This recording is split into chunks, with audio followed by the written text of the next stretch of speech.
सफर में मुश्किलें आए तो हिम्मत और बढ़ती है। अगर कोई रास्ता रोके तो जुर्रत और बढ़ती है। अगर बिकने पे आ जाओगे तो घट जाते हैं दाम अक्सर। ना बिकने का इरादा हो तो कीमत और बढ़ती है। कीमत और बढ़ती है। मेरे सभी प्यारे विद्यार्थियों और साथियों को तहे दिल से नमस्कार, जय हिंद, वंदे मातरम।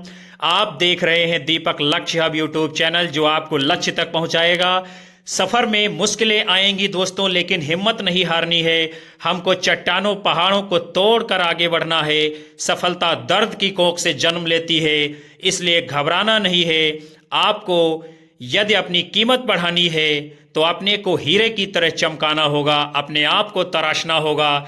शायद अपने अंदर की ऊर्जा को आप पहचान नहीं रहे हो। ये आसमान का इशारा है कि आने वाले कल का सूरज तुम्हारा है। फिर देर किस बात की, जुड़ जाइए हमारे चैनल के साथ। हम आपके अंदर हिम्मत भी भरेंगे और सफलता भी दिलाएंगे। यदि आप नए हो तो चैनल को सब्सक्राइब कर बेल आइकन दबाइए, ताकि आगामी कक्षा की जानकारी आपको सर्वप्रथम मिल सके। घर परिवार दोस्त साथी सभी को चैनल से जोड़ते रहिए। और विद्यार्थियों, एक बार कक्षा को लाइक कमेंट कर सबको शेयर कर दीजिए, क्योंकि यही हमारी ऊर्जा है आप तक अगली कक्षा पहुंचाने की। और एक निवेदन है कि कक्षा को पूरी तरीके से देखा करें। आज का पहला प्रश्न जो है आपकी स्क्रीन पर है। क्या है प्रश्न? पंक्तियां दी गई हैं। क्या है? खने खने नयन कौन अनुसरई, खने खने बसन धूलि तनु भरई। चौकी चलय खने कन चलु मंदा, मन मत पाठ पहिले अनुबंधा, मन मत पाठ पहिले अनुबंधा। तो ये पंक्तियां किसकी हैं? आपके विकल्प हैं विद्यापति, वल्लभाचार्य, विठलनाथ, निम्बारकाचार्य। तो विद्यार्थियों, आप उत्तर तो इसका जान गए होंगे कि इस पंक्ति का रचयिता कौन है। वो है आपके विद्यापति। लेकिन साथ ही इन पंक्तियों का अर्थ भी आप समझते चले। क्या शानदार चित्रण जो है विद्यापति जी ने किया है। इन पंक्ति में क्या है, कवि विद्यापति ने नायिका की वह संधि यानी युवा अवस्था का एक शब्द चित्र खींचा है कि नायिका के मुख का निर्माण मानो ईश्वर ने चंद्रमा की 16 कलाओं से एक साथ मिलाकर किया हो, और उसके काले काले घुंघराले बाल और नयन मानो चकोर पक्षी के समान लग रहे हैं, और उस मुख को अमृत से धोकर और आंचल से पोंछकर उस अमृत को पृथ्वी पर उड़ेल दिया गया हो, और दशों दिशाओं में चांदनी बिखर गई हो। क्या जो है गजब का चित्रण कवि ने नायिका का किया है। और ये विद्यापति जो है विद्यार्थियों किस काल के कवि हैं? आदिकाल के। किस काल के हैं? आदि काल के। और कीर्तिलता, कीर्ति पताका, इनकी रचनाएं ये जो दोनों हैं अवहट्ट भाषा में हैं, और पदावली इनकी रचना बड़ी प्रसिद्ध है। ये किस भाषा में है? ये मैथिली भाषा में है, और विद्यापति को मैथिल कोकिल भी कहा गया है। और विद्यापति की पदावली जो है यही विद्यापति की प्रसिद्धि का आधार है। विद्यापति जी ने जो है कुल 16 रचनाएं लिखी हैं, और इनको जो है कुल 14 उपाधियां दी गई हैं। और ये बिहार राज्य के दरभंगा जिले के विपसी नामक गांव के रहने वाले थे, और इनके गुरु का नाम पंडित हरि मिश्र जी था। हम बढ़ेंगे अगले प्रश्न की ओर। क्या है? अपभ्रंश का भवभूति किसे माना गया है? विकल्प हैं आपके शालिभद्र सूरि, पुष्पदंत, कनकामर मुनि, धनपाल। तो जिस कवि को अपभ्रंश का भवभूत कहा जाता है उस कवि का नाम क्या है? पुष्पदंत जी। और पुष्पदंत का समय जो है 10वीं शताब्दी विद्यार्थियों माना जाता है। आगे चलेंगे हम। यानी पुष्पदंत को अपभ्रंश का भवभूत कहा जाता है। और अपभ्रंश के दूसरे कवि कौन हैं? पुष्पदंत। और इनका समय आपको अभी हमने बताया है 10वीं शताब्दी में पैदा हुए थे। वे एक शैव थे। शैव मतलब भगवान शिव के उपासक थे। किंतु बाद में क्या है, अपने आश्रयदाता जिनके ये आश्रय में रहते थे उनके अनुरोध पर क्या है ये जैन साधु हो गए थे और अपने आप को ये अभिमान मेरु कहते थे। क्या? अभिमान मेरु। फिर जो है अगला प्रश्न है आपका, गद्य पद्य मिश्रित चंपू काव्य है, वर्ण रत्नाकर, उक्त व्यक्ति प्रकरण, राहुल वेल, स्थूलभद्र रास। तो गद्य और पद्य में जो मिली हुई रचना है यानी कि चंपू काव्य जो है वो कौन सी है? राहुल वेल। और इसका रचयिता कौन है? रोड़ा नामक कवि। कौन है? रोड़ा नामक कवि। और एक चंपू काव्य है, आपने देखा ही, उक्ति व्यक्ति प्रकरण, ये व्याकरण का ग्रंथ है विद्यार्थियों। और इसको किसने लिखा है? पंडित दामोदर शर्मा जी ने। स्थूलभद्र रास, ये रचना किसकी है? जिनधर्म सूर्य जी की।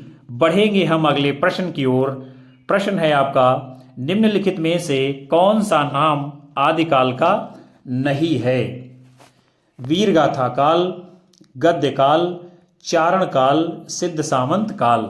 तो इनमें से जो आदिकाल का नाम नहीं है वो है आपका सही गद्य काल, जबकि वीरगाथा काल भी इसका नाम है, चारण काल भी है और सिद्ध सामंत काल भी है। फिर जो है गद्य काल किसको कहा गया है विद्यार्थियों? गद्य काल ये जो है आधुनिक काल को कहा गया है, ना कि आदिकाल को। और इसका प्रारंभ जो है यानी गद्य काल का 1843 ईस्वी से प्रारंभ होता है और अभी तक चल रहा है। अब इसके उपरांत जो है हम आदिकाल के विभिन्न विद्वानों जो समय समय पर नामकरण किया है उसको हम देखेंगे। जैसे चारण काल नाम किसने दिया है? जॉर्ज ग्रियर्सन जी ने। प्रारंभिक काल किसने कहा है? मिश्र बंधु ने। बीजोपन काल नाम किसने दिया है? आचार्य महावीर प्रसाद द्विवेदी जी ने। वीरगाथा काल नाम किसने दिया है? आचार्य रामचंद्र शुक्ल जी ने। सिद्ध सामंत काल किसने कहा है? पंडित राहुल सांकृत्यायन ने। वीर काल किसने कहा है? आचार्य विश्वनाथ प्रसाद मिश्र ने। संधि काल और चारण काल किसने कहा है? डॉक्टर राम कुंवर वर्मा ने। आदिकाल को आदिकाल किसने कहा है? हजारी प्रसाद द्विवेदी ने। आदिकाल को आधार काल नाम किसने दिया है?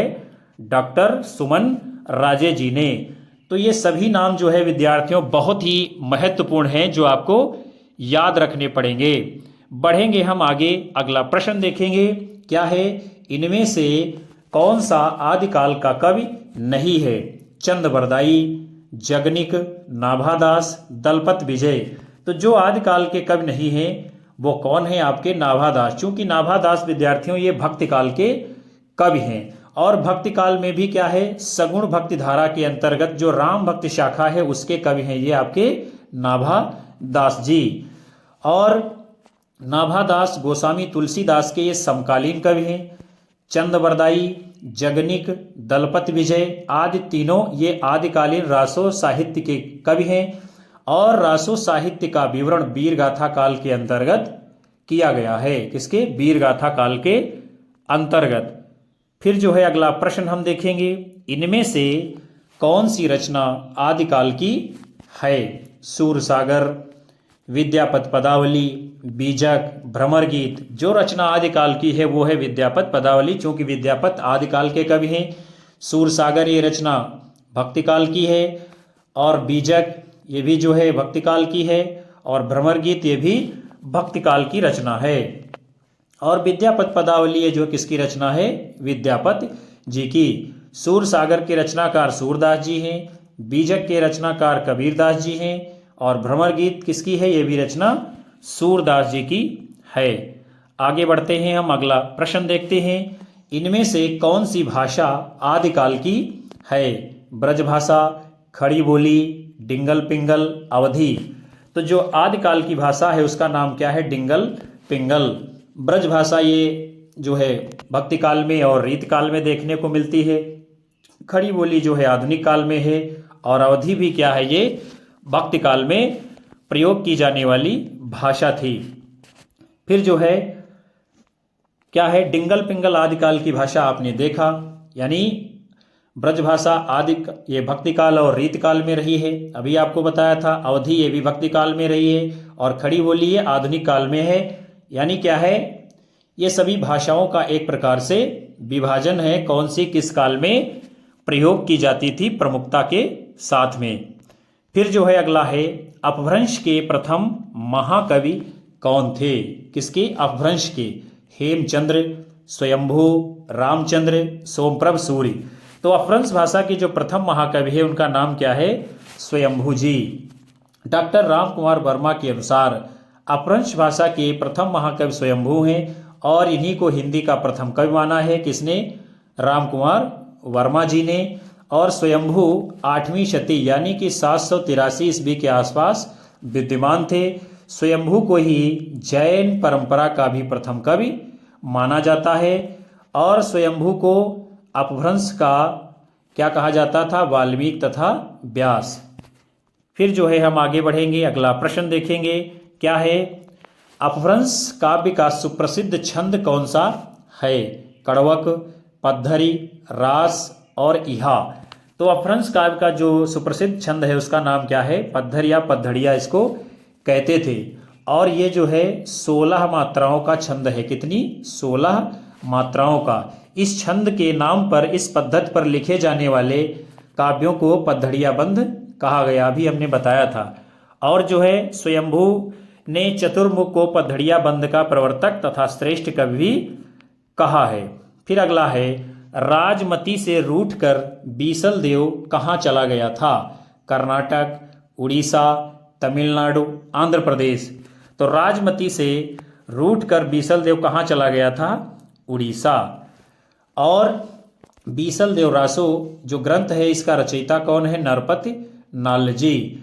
ये ग्रंथ जो है 4 खंडों में विभक्त है। कितने? 4 खंडों में। और खंड 2 में यह वर्णित है कि राजमती को छोड़कर जो है बीसल देव उड़ीसा चले गए थे और वहां पर कितने वर्ष तक रहे थे? 1 वर्ष तक। फिर जो है हम अगला प्रश्न देखेंगे, इनमें से किस ग्रंथ में लिखा है कि अग्नि परीक्षा के बाद सीता जैन धर्म में दीक्षित हो गई थी? महापुराण, परमात्म प्रकाश, भविष्यत कहा, पौमचर्यु। तो वो ग्रंथ कौन सा है? पौमचर्यु, जिसमें क्या लिखा है कि अग्नि परीक्षा के बाद सीता जैन धर्म में दीक्षित हो गई थी। और पौमचर्यु के रचनाकार कौन है? स्वयंभू नामक कवि। कौन है? स्वयंभू नामक कवि। फिर अगला है, हिंदी साहित्य के 700 से 1400 ईस्वी के कालखंड को ग्रियर्सन ने क्या नाम दिया है? संधिकाल, प्रारंभिक काल, चारण काल, अपभ्रंश काल। तो 700 से 1400 ईस्वी के कालखंड को डॉक्टर जॉर्ज अब्राहम ग्रियर्सन ने क्या नाम दिया है? चारण काल। ग्रियर्सन ने ही सर्वप्रथम क्या है? हिंदी साहित्य के आरंभिक काल को चारण काल नाम दिया था। जबकि डॉक्टर राम कुमार वर्मा ने संधि काल और मिश्र बंधुओं ने इसे क्या कहा है? प्रारंभिक काल। और डॉक्टर बच्चन सिंह ने इसको अपभ्रंश काल नाम दिया है। किसको? आदिकाल को। फिर अगला है, निम्नलिखित में कौन 84 सिद्धों में नहीं है? विरूपा, कड़ैपा, शारंगधर, कुक्करिपा। तो जो 84 सिद्धों में नहीं आता है वो कौन है? शारंगधर कवि। ये क्या हैं? अपभ्रंश भाषा के कवि हैं। कौन? शारंगधर। ये अपभ्रंश भाषा के कवि हैं। इनके द्वारा रचित जो ग्रंथ है उसका नाम क्या है? हमीर रासो। जबकि विरूपा, कड़हपा, कुक्करिपा, सरहपा, मीनपा, शबरपा, लुईपा आदि ये 84 सिद्धों में गिने जाते हैं। फिर हम आगे बढ़ेंगे, आल्हा और ऊदल के चरित्र को वीर गाथात्मक काव्य के रूप में रचने वाले कवि कौन हैं? विकल्प है आपके भट्ट केदार, श्रीधर, जगनिक, चंदवरदाई। तो आल्हा और ऊदल के चरित्र को वीर गीतात्मक काव्य के रूप में रचना करने वाले कवि कौन है? जगनिक। और इन्होंने परमाल रासो नाम की जो है कृति लिखा है, जो कि आल्हा और ऊदल के चरित्र पर आधारित है, जो कि वीर गीतात्मक है। उत्तर प्रदेश में आलखंड नाम से इसे प्रसिद्धि मिली है। रासो लोकगेय काव्य है। क्या? लोकगेय काव्य।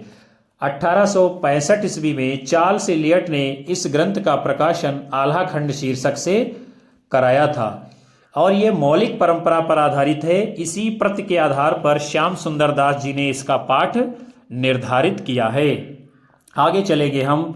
अगला प्रश्न है आपका, पंच पांडव चरित रास के रचयिता कौन है?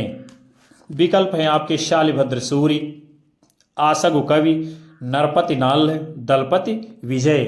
तो पंच पांडव चरितरास जिन्होंने लिखा है उनका नाम क्या है? शालिभद्र सूर्य जी। इसकी रचना जो है 1350 ईस्वी में हुई है और ये हिंदी का प्रथम ऐतिहासिक रास ग्रंथ है। डॉक्टर गणपत चंद्र गुप्त ने शालिभद्र सूर्य को हिंदी का प्रथम कवि माना है और इनके द्वारा जो रचित ग्रंथ है उसका नाम है भरतेश्वर बाहुबली रास।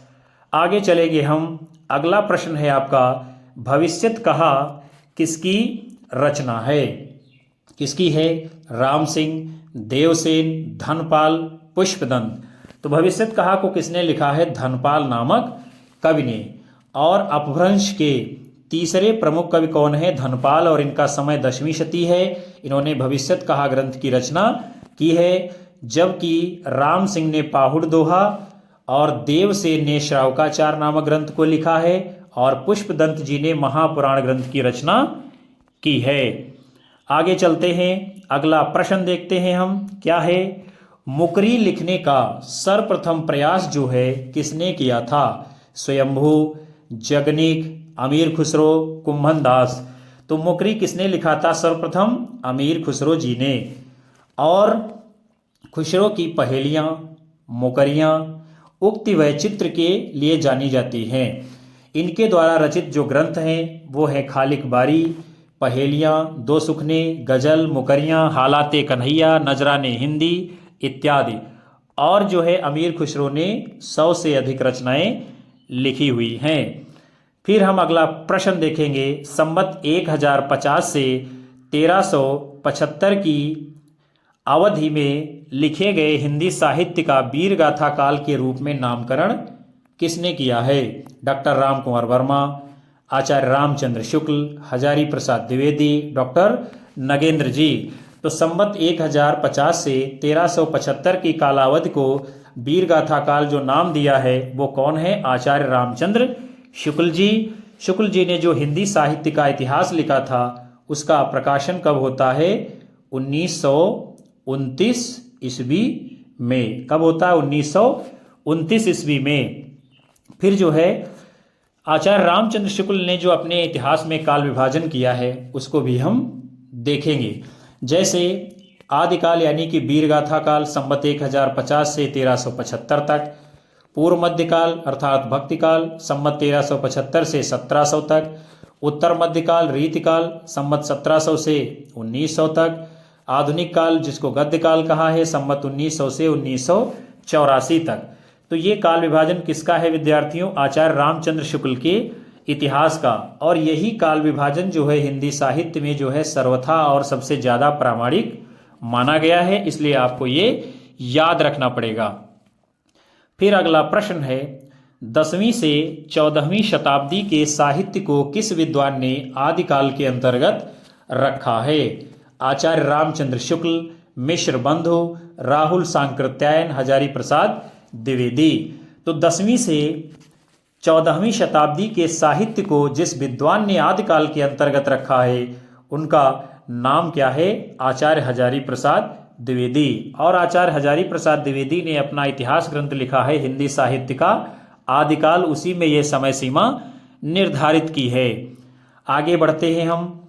अगला क्वेश्चन है आपके सामने, आदिकाल में किस प्रकार का साहित्य लिखा जा रहा था? जनजीवन से हटकर राजाओं की वीरता का अतिरंजित वर्णन, कृष्ण भक्ति पर आधारित काव्य, निर्गुण की उपासना, उपयुक्त में से कोई नहीं। तो जो साहित्य आदिकाल में लिखा जा रहा था वो कौन था? जनजीवन से हटकर राजाओं की वीरता का अतिरंजित वर्णन किया जा रहा था। अतिरंजित मतलब खूब बढ़ा चढ़ा करके उनकी वीरता के बारे में कवि लोग लिखने का काम कर रहे थे। जबकि कृष्ण भक्ति पर आधारित काव्य जो है ये विद्यापति जी ने आदिकाल में लिखा और भक्तिकाल में लिखा गया जो है प्रमुखता से, और निर्गुण की उपासना ये भी जो है भक्तिकाल में निर्गुण शाखा के अंतर्गत की गई है। और आदिकाल के कवि चारण कवि कहे जाते थे। चारण का मतलब क्या है? जो अपने राजाओं की यशोगाथा का वर्णन करते थे, खूब बढ़ा चढ़ा करके उनका अतिशयोक्तिपूर्ण वर्णन किया करते थे। आगे चलते हैं। अमीर खुसरो की पहेलियां तथा मुकरियों को लिखने का क्या उद्देश्य था? पृथ्वीराज चौहान की वीरता का वर्णन करना, अलाउद्दीन और हमीर के युद्धों का वर्णन करना, मनोरंजन के माध्यम से लोक व्यवहार की शिक्षा, कोई उद्देश्य नहीं। तो अमीर खुसरो ने जो पहेलियां लिखी थी, मुकरियां लिखी थी, उनका उद्देश्य क्या था? मनोरंजन के माध्यम से लोक व्यवहार की समाज को शिक्षा देना। फिर अगला है, वीर गाथा कालीन रासो काव्य में निम्नलिखित में से किस विषय का वर्णन नहीं है? आश्रयदाताओं का अतिरंजनापूर्ण वर्णन, इतिहास और कल्पना का सम्मिश्रण, कृष्ण लीला का प्रतिपादन, युद्धों का सजीव एवं गत्यात्मक वर्णन। तो आश्रयदाताओं का अतिरंजनापूर्ण वर्णन ये आदिकाल में मिलता है, इतिहास और कल्पना का मिश्रण भी है, युद्धों का सजीव वर्णन भी है, और जिसका वर्णन नहीं किया गया है वो है विकल्प सी, आपका सही उत्तर कृष्ण लीला का प्रतिपादन। फिर जो है हम आगे बढ़ेंगे, अगला प्रश्न देखेंगे, रासो ग्रंथ जो है किस भाषा में लिखे गए हैं? खड़ी बोली, ब्रजभाषा, अवधी, डिंगल, पिंगल। तो जिस ग्रंथ में जो है रासो ग्रंथ लिखे गए हैं जिस भाषा में, वो भाषा कौन सी है? डिंगल और पिंगल। आगे बढ़ते हैं हम, रासो ग्रंथ जो है डिंगल पिंगल भाषा में लिखे गए हैं, और अपभ्रंश तथा ब्रजभाषा को पिंगल कहा गया है। किसको? अपभ्रंश और ब्रजभाषा के मिश्रण को पिंगल भाषा कहा गया है, और अपभ्रंश और राजस्थानी के मिश्रण को डिंगल भाषा कहा गया है। फिर जो है अगला प्रश्न है आपका, वीर गाथा काल के प्रसिद्ध प्रबंध काव्य का नाम क्या है? पद्मावत, पृथ्वीराज रासो, कामायनी, रामचरित मानस। तो वीर गाथा काल के प्रसिद्ध प्रबंध काव्य का जो नाम है वो है पृथ्वीराज रासो। और पृथ्वीराज रासो को किसने लिखा था? चंदबरदाई जी ने। पद्मावत ये महाकाव्य भक्ति काल का है, किसका है? मलिक मोहम्मद जायसी का। कामायनी ये महाकाव्य आधुनिक काल का है, किसका है? जयशंकर प्रसाद का। रामचरितमानस ये महाकाव्य भक्ति काल का है, किसने लिखा है? गोस्वामी तुलसीदास जी ने। और जो वीर गाथा काल में लिखा गया वो है पृथ्वीराज रासो। यानी इस पृथ्वीराज रासो को क्या है? आचार्य रामचंद्र शुक्ल हिंदी का प्रथम महाकाव्य मानते हैं, और इसके रचयिता चंदबरदाई को हिंदी का प्रथम महाकवि मानते हैं। और जायसी कृत पद्मावत है, ये अभी हमने बताया। तुलसी की है रामचरितमानस, ये भी हमने बताया। और ये सब क्या हैं? भक्ति काल के ग्रंथ हैं। जबकि जयशंकर प्रसाद की कामायनी ये छायावादी युग का महाकाव्य है, जो आधुनिक काल में आता है। फिर जो है हम आगे बढ़ेंगे, अगला प्रश्न है आपका, विद्यापति के पद किस भाषा में रचित हैं? पहाड़ी, मैथिली, अवधी, पिंगल। तो विद्यापति के पद जिस भाषा में लिखे गए हैं वो किसमें है? मैथिली भाषा में। और विद्यापति बिहार के विपसी नामक गांव के रहने वाले थे, और इनके द्वारा जो रचित रचनाएं हैं पदावली ये मैथिली भाषा में है। कीर्तिलता, कीर्ति पताका ये दोनों जो है अवहट्ट भाषा में हैं। और इन दोनों ग्रंथों में तिरहुत के राजा शिव सिंह और कीर्ति सिंह की उदारता और वीरता का चित्रण किया है। फिर अगला है, कौन सी रचना स्वयंभू कवि की नहीं है? विकल्प हैं आपके, पौंगचर्यु, रिट्ठणेमचर्यु, स्वयंभू छंदस, महापुराण। तो जो स्वयंभू की रचना नहीं है वो है महापुराण। और ये महापुराण है किसकी? फिर ये पुष्पदंत नामक कवि की है। जबकि पौंगचर्यु, रिट्ठणेमचर्यु और स्वयंभू छंदस ये रचनाएं स्वयंभू की हैं। और स्वयंभू का जन्म जो है 783 ईस्वी कर्नाटक में हुआ था, और ये जैन परंपरा के प्रथम कवि माने गए हैं। और अपभ्रंश साहित्य के ये वाल्मीकि तथा व्यास कहे जाते हैं। ये इनको उपाधियां दी गई हैं कि अपभ्रंश के वाल्मीकि और व्यास कौन हैं? तो ये आपके स्वयंभू जी हैं। इनकी जो पौंगचर्यु रचना है ये अधूरी है। क्या है? अधूरी है, जिसको इनके पुत्र जो है त्रिभुवन जी ने पूरा किया था। और इस कृति में राम के चरित्र का विस्तार से वर्णन किया गया है। फिर हम आगे बढ़ेंगे, अगला प्रश्न है आपका, अपभ्रंश प्रभावित हिंदी रचना कौन सी है? भरतेश्वर बाहुबली रास, चंदनवाला रास, नेमिनाथ रास, बसंत विलास। तो जो रचना अपभ्रंश प्रभावित है हिंदी की इनमें से वो है आपकी भरतेश्वर बाहुबली रास। और जो है इसका रचयिता कौन है? शालिभद्र शूर जी।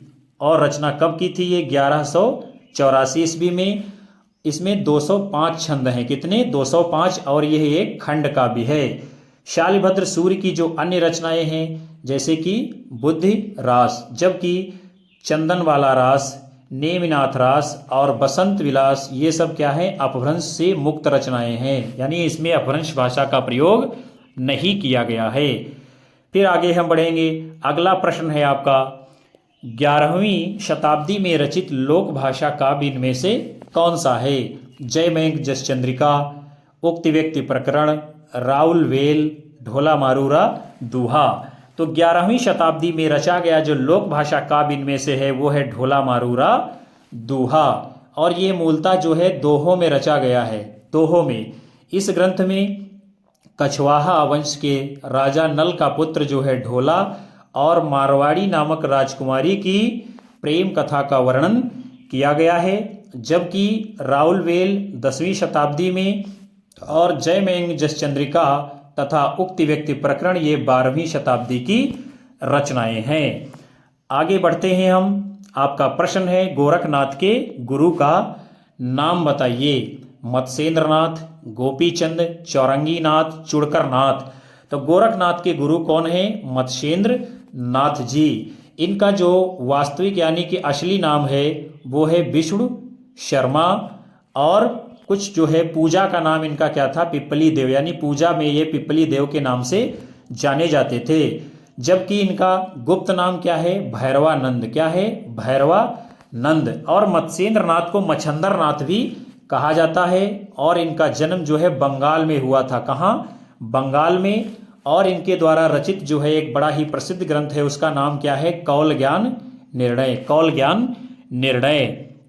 फिर अगला प्रश्न है आपका अपभ्रंश शब्द का सबसे पहले उल्लेख किसने किया है? पाणिनि, नागार्जुन, पतंजलि और सरहपा। तो अपभ्रंश शब्द का जिसने सबसे पहले उल्लेख किया है वो है आपके पतंजलि।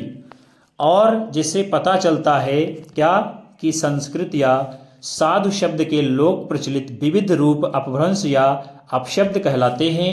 रस प्रकार प्रतिमान से च्युत, स्खलित, भ्रष्ट तथा विकृत शब्दों को अपभ्रंश की संज्ञा दी गई थी और आगे चलकर ये संज्ञा पूरी भाषा के लिए स्वीकृत हो गई। अपभ्रंश का मतलब ही था जो है टूटे फूटे बिगड़े हुए शब्दों को एक जगह इकट्ठा करना। फिर जो है अगला प्रश्न है आपका सिद्धों का यानी प्रथम कवि कौन है? सरैपा, कड़हपा, गुंडरिपा और शेरपा। तो सिद्धों में जो प्रथम कवि हैं वो कौन है? आपके सरैपा। और सरैपा ये जो है 8वीं शताब्दी के कवि हैं। कब के? 8वीं शताब्दी के। और इन्हीं को जो है हिंदी का प्रथम कवि माना जाता है। उनको बौद्ध धर्म की वज्रयान और सहजयान शाखा का प्रवर्तक आदि सिद्ध भी माना जाता है। और उनका मूल नाम क्या था? राहुल भद्र। और वे पाल शासक धर्मपाल के समकालीन माने गए हैं। फिर आपका अगला प्रश्न है उक्ति व्यक्ति प्रकरण। ये ग्रंथ जो है आपसे पूछ रहा है किस प्रकार का है? महाकाव्य, गद्य काव्य, छंद, व्याकरण। तो उक्ति व्यक्ति प्रकरण यह जो ग्रंथ है ये व्याकरण ग्रंथ की श्रेणी में आता है। और ये क्या है? पहला व्याकरण ग्रंथ माना गया है, हिंदी का पहला व्याकरण ग्रंथ। और इसके लेखक कौन है? पंडित दामोदर शर्मा जी। हिंदी व्याकरण के इतिहास में इनका महत्वपूर्ण स्थान है। और इस रचना का रचना काल कब है? 12वीं शती का पूर्वार्ध माना गया है। फिर जो है अगला प्रश्न हम देखेंगे प्राकृत पैंगलम के रचयिता कौन है? विकल्प हैं आपके हेमचंद्र, स्वयंभू, वंशीधर, विद्यापति। तो प्राकृत पैंगलम ये ग्रंथ किसका है? वंशीधर नामक कवि का।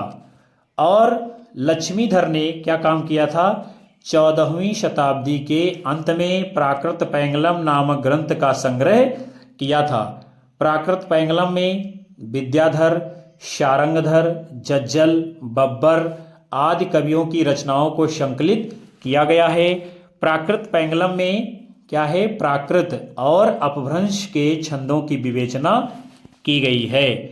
फिर जो है अगला प्रश्न है आपका क्या है कि गुरु गोरखनाथ को हिंदी के किस विशेष रूप का कवि स्वीकार किया गया है? निर्गुण भक्त कवि, पुरानी हिंदी के कवि, प्राकृत काल के कवि, बौद्ध तांत्रिक, सिद्ध कवि। तो गुरु गोरखनाथ को हिंदी के जिस विशेष रूप का कवि स्वीकार किया गया है वो है क्या? आपका पुरानी हिंदी के कवि। और गुरु गोरखनाथ का जो समय है 13वीं शताब्दी स्वीकार किया गया है। और इनके गुरु का नाम क्या था? मत्स्येंद्र नाथ जी। तो प्रिय विद्यार्थियों, आप सभी ने आज की कक्षा के अंतर्गत बहुत ही महत्वपूर्ण हिंदी साहित्य का इतिहास से संबंधित प्रश्नों की श्रृंखला को देखा, जाना, समझा। मैं उम्मीद करता हूं कि आपको यह सत्र जरूर पसंद आएगा और आपकी सभी प्रतियोगी परीक्षाओं में बराबर कारगर सिद्ध होगा। इसलिए आप सभी जो है कक्षा को लाइक करना बिल्कुल ना भूलें, कमेंट कीजिए और अपने सभी दोस्तों में शेयर कीजिए और चैनल के साथ लगातार आप सभी को अपने दोस्त मित्रों को जोड़ते रहिए। हम मिलेंगे आपको अगली कक्षा में। नमस्कार, जय हिंद, वंदे मातरम, बाय बाय।